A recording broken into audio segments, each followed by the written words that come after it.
guys, I'm Amy and welcome to, I believe, the 10th night of the 13 nights of Halloween. I've got my adorable little red witch hat that I picked up in Salem. Salem vlog is coming to you on October 31st, super excited. I also got these earrings there. These are not real bird skulls, I just thought that they were super cute. Today, I am going to be making my own Halloween tag, and I did not think about this until after some of the videos were already posting, so I realized it's a little bit late in October, but we still have a moment of spooky season left. So today, we are going to be making potions! There we go. It's this cute little electric decoration that I have, but with the whirring sound, I'm not going to keep it turned on the whole time. But know that it's here, and it's adorable. So, the potion book tag. I've got some fun titles related to songs on the playlist that I made for my Halloween party, and some really fun prompts. So let's get started. Hopefully someone else does this video, does this tag, and has fun with it. Let's start off with Love Potion number 9. The intent of the potion, or genre of the potion. For that, I'm going to do Darcy Coates' Gallows Hill. This is a book about a haunting. So the intent of my potion, the genre of my potion, is going to be haunting and ghosts. I'm going to haunt somebody with this. Gallows Hill takes place in this little community that lives off of the money generated by a winery, and the owners of the winery just died, so it's passing on to their daughter. And some weird, creepy things are going down. The place seems haunted. No one can really leave the area. And the ending is so disgusting, but also really amazing, and I love where it went. This isn't a super intense book, so if you're kind of just getting started with haunted house books, I think this would be a good one to go for. Just know if you're a little bit squeamish about drink-related things, be careful going into the end of this book. Next up, we have Paint It Black. Book matching the color of the potion. I decided to go with Mother Thing by Ainsley Hogarth. The spine and kind of the border of the front of this is white. I'm thinking maybe we put this in milk or something. Also, white is kind of the color of cartoon ghosts. Mother Thing is a book I read while I was in Hawaii in January, and this is a little on the literary side for my taste, but I did still enjoy it. You have a woman who is being haunted by her mother-in-law after her mother-in-law dies in the basement. So if you're looking for something that's a little more literary, ghost-related, this would be a good one to pick up.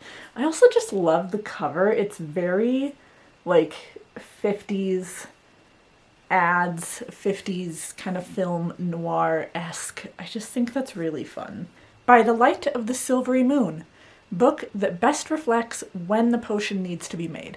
My thinking for this is that you have this idea that certain flowers or herbs are supposed to be picked during the moonlight or in daytime, or there's seasonal plants that are only around certain times of the year. So I wanted to go with when does your potion need to be made? Like summer, winter, middle of the night. And I ended up settling on Gillian Flynn's Dark Places. Maybe it's Gillian Flynn, I don't know anymore. This is my favorite of the 3 novels that she's published. Dark Places is a kind of murder mystery where you think you know who did it, but turns out that person might not have done it after all. And the main character ends up getting help from a fan club who is super into her and her history with escaping from this murder. And I just have a lot of fun with it. She's a kleptomaniac, so she is not a likable main character. She's not the most trustworthy main character, but I had so much fun with this. And I thought, this potion needs to be made in the dark places, whether that's maybe a dark room where you're doing photography or the middle of the night. Probably not during a full moon or a night that has a lot of light to it. Wherever it is, this potion needs to be made in dark places. I also did try to pick out books that seemed kind of ghost related. since that's what my potion is going for. Then we have Night Moves, book with an action in the title. So this is, what are you doing while you're making the potion? Are you singing? Are you dancing? Are you pointing in certain directions? Just find a book that has an action in the title. For this, I have The Dance of Anger. This is a book that was recommended to me by Hillary from Melted Books. This is a book from the 80s that talks about what anger is and how to deal with it. It's pretty heteronormative, but outside of that, I do think that the techniques and things discussed in this book did actually age pretty well. So I'm thinking you are going to dance. Maybe it's going to be an angry dance, or maybe it's just going to be a dance, but you are going to dance, or I am going to dance, while I am making my haunting potion. Mix it up here in my little bowl. This is a line from Hex Girls, my favorite rocker band as a child, even though I only knew the one song from the one Scooby-Doo movie. This is a book with a direction in the title. This actually took me a while to find. I think this is the only book that I own with a direction in the title, and that is East of Eden by John Steinbeck. These are the Penguin books with the pretty little mint spine on them. I read this as an audiobook during the pandemic, I think, in 2020. So I was probably working on my 5,000 piece puzzle while I was reading this book. I don't remember a ton about it, so I do want to reread it sometime soon, but I know that I really enjoyed it, and I thought the character of Kathy was just amazing. It says, set in the rich farmland of Salinas Valley, California, this powerful, often brutal novel, which it's John Steinbeck, it's going to be both powerful and brutal, we all know this, follows the intertwined destinies of two families whose generations helplessly reenact the fall of Adam and Eve and the poisonous rivalry of Cain and Abel.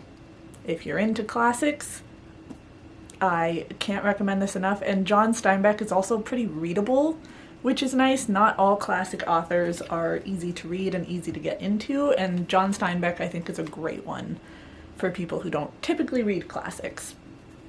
99 Problems, book with number of ingredients in the title. This is basically a book that has a number in the title, whether it's 101, hopefully not, because of the upcoming prompt, or number 1 or number 5, whatever. And for this, I have The Fifth Season by N.K. Jemisin. This is the only series of hers that I've finished. I did start, I read The Killing Moon, and I wasn't super into it just because dreams and dream magic aren't really my thing. But The Fifth Season I read and absolutely adored. The chapters written from second person are a little tricky, but basically you are in this world where some people have powers related to the earth. So like making earthquakes and stuff, and they're really looked down on in society. You try not to let anyone around you know that you have these powers. Some people I think are used to kind of protect their area, or they protect the area naturally because they're trying to protect themselves, but regardless, they're looked down on, and you have this married couple. The husband doesn't know that the wife has these powers, and the kids probably have these powers too. And one day he finds out, and the kids are, well, one kid is kidnapped.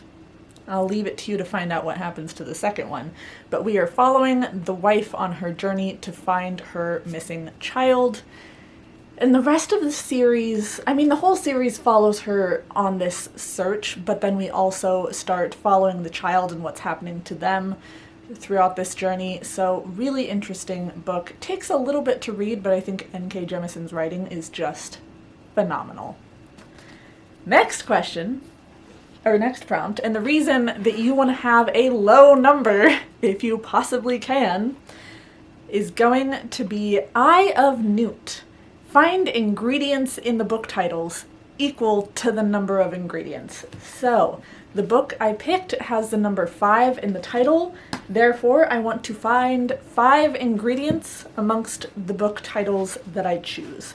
I have 4 books here, and one of them has 2 things listed in the title that can be ingredients for this potion. Little Fires Everywhere. Can't believe it took me this long to pick this up, but I read this just a month or 2 ago, It was absolutely amazing. We're dealing with suburbs and gossip and teen coming of age and abortions, adoption, immigration, so many hot button topics all put into one very dramatic little novel that I absolutely ate up. I think I finished it in like a day. So the idea is that you would need fire for this potion. Whether cooking with fire, or I was actually thinking maybe more like, I believe it's baked Alaska. That's the food that you catch on fire. So maybe when you're pretty much done with making the potion, you catch the surface of the potion on fire. I think that would look super, super cool. So your potion would look like this when you're about done with it. Then we have My Planet by Mary Roach. I love Mary Roach. I think she's hilarious. She is a science writer.